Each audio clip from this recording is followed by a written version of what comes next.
প্রাকৃতিক স্বাভাবিক নিয়মে মানুষের অযাচিত হস্তক্ষেপ কিভাবে ভয়াবহ বিপর্যয় ডেকে আনতে পারে তার এক অনন্য উদাহরণ হয়ে রইল জাপানের আমামি ওশিমা দ্বীপের ঘটনা। দ্বীপে বিষধর সাপের উপদ্রব কমাতে বাংলাদেশ থেকে নেওয়া হয়েছিল বেজি, কিন্তু তারপর যা ঘটল তা জানলে রীতিমতো চোখ কপালে ওঠার মতো ঘটনা। বাংলাদেশ থেকে নেয়া শিকারী বেজিরা সাপের বদলে দ্বীপের বিরল বন্যপ্রাণী খাওয়া শুরু করলে হিতে বিপরীত হয়।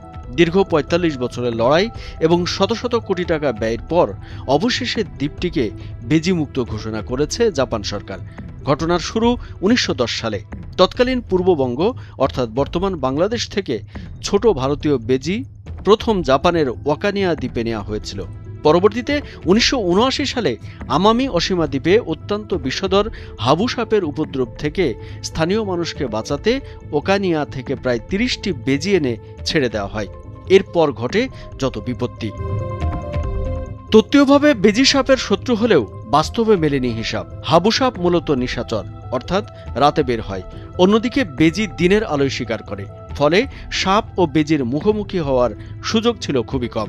সাপের পিছনে খাটাখাটনি না করে বেজিগুলো দিনের বেলা দ্বীপের মাটিতে থাকা সহজ শিকার খুঁজতে শুরু করে। তারা দ্বীপে থাকা বিশ্বের একমাত্র বিরল প্রজাতির আমামি খরগোশ, স্থানীয় ব্যাঙ ও পাখি শিকার করতে থাকে।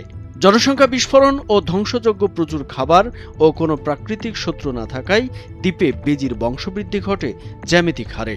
ঘটনা যখন মহামারী আকার ধারণ করে তখন ছিল ২০০০ সাল। ইতোমধ্যে মাত্র ৩০টি বেজির সংখ্যা বেড়ে প্রায় ১০,০০০-এ পৌঁছায়। সাপ কমার কোনো লক্ষণ তো দেখাই যায়নি, উল্টো দ্বীপের নিজস্ব জীববৈচিত্র্য সম্পূর্ণ বিলুপ্তির মুখে পড়ে। মহাবিপর্যয়ের মুখে পড়ে দ্বীপের প্রাকৃতিক পরিবেশ। আন্তর্জাতিক পরিবেশবাদী সংগঠনগুলো তখন এই দ্বীপের পরিবেশ নিয়ে তীব্র উদ্বেগ প্রকাশ করে। দীর্ঘ লড়াই ও মুক্তি পরিস্থিতি নিয়ন্ত্রণে ২০০০ সালে জাপান সরকার আমামি মঙ্গুস বাস্টার্স নামে একটি বিশেষ বাহিনী গঠন করে। অত্যাধুনিক ফাঁদ, ট্র্যাকিং ক্যামেরা এবং প্রশিক্ষিত কুকুর দিয়ে শুরু হয় বেজি নির্মূলের এক মহাযজ্ঞ।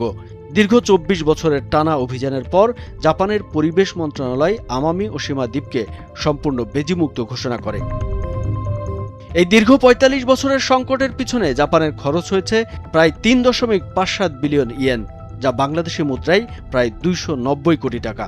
পরিবেশ বিজ্ঞানীরা বলছেন, আমামি দ্বীপের এই ঘটনা প্রমাণ করে যে পরিবেশের ভারসাম্য রক্ষার কৃত্রিম চেষ্টা অনেক সময় বড় ধরনের পরিবেশগত ও অর্থনৈতিক বিপর্যয় ডেকে আনতে পারে।